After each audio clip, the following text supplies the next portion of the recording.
like to congratulate and let you know that you are doing a great work in this scenario where we are all swamped with a lot of knowledge going all over with so many webinars and all.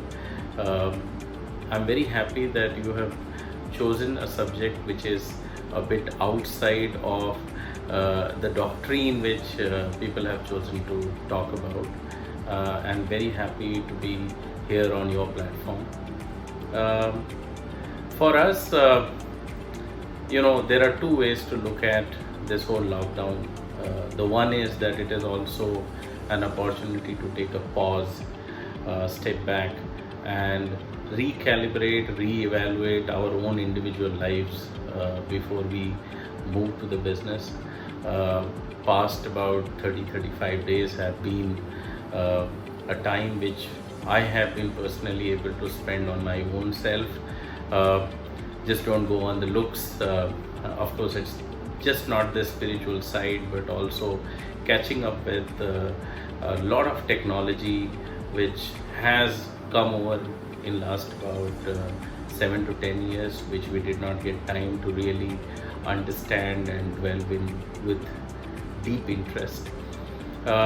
We have been able to read a lot, catch up with a lot of people who we have not spoken to for a long time.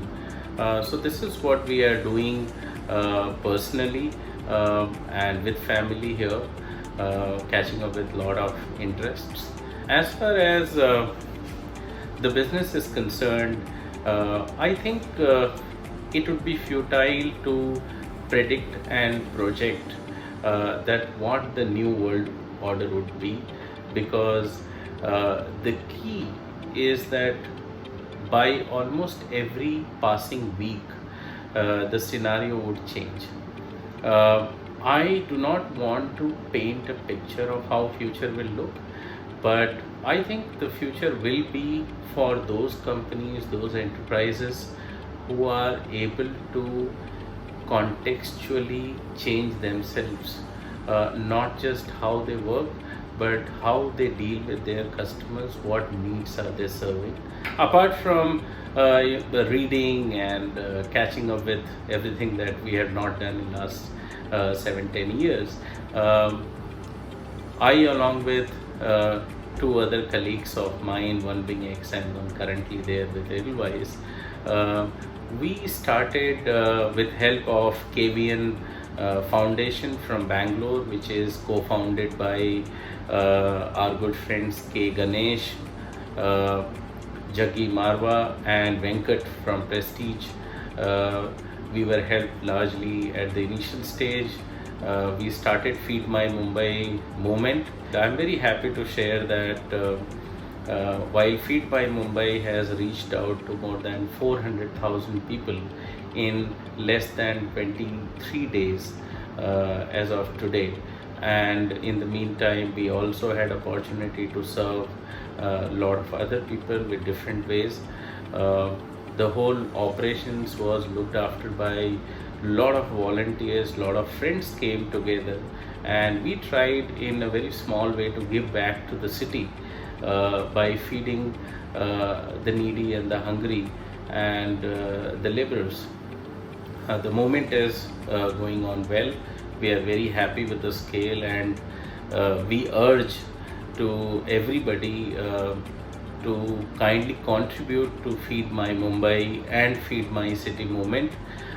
In Feed My City, we have already touched 2 million lives as of date, spread across 5 cities, which is Chennai, Bangalore, Hyderabad, Noida and Mumbai. Real estate is not going to be different. This is an industry that I've worked for last 20 years. Almost at the end of every crisis, we believe that we have learned new lessons, only to realize that only a very fractional part of those learnings are utilized and implemented.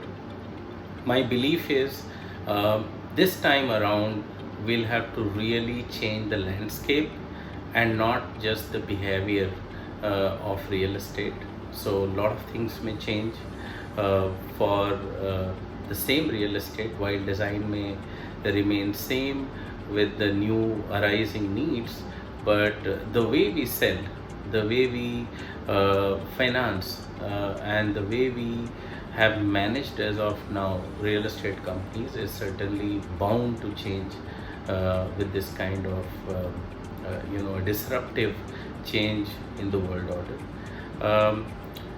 I do not believe like a lot of other people feel that there'll be a mayhem, the prices may correct very deeply. Yes, correction would certainly be there, but I think the correction would also be more in the fundamentals of way of doing business, way of selling, way of financing, and not necessarily only in the pricing alone. I think equity will be on the sidelines. There are a lot of people who have waited for long. Equity will chase people who have the capability, ability, intent, and also the investments that they have made and would continuously made in the corporate governance in real estate.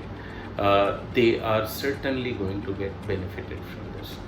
With that, I would end this and wish everybody a very insightful period of this lockdown, and I hope if we are able to work on ourselves, if we are able to rethink, reimagine our business with the new emerging context of new world order, we as a country are set to benefit the most once things return to normalcy. Thank you.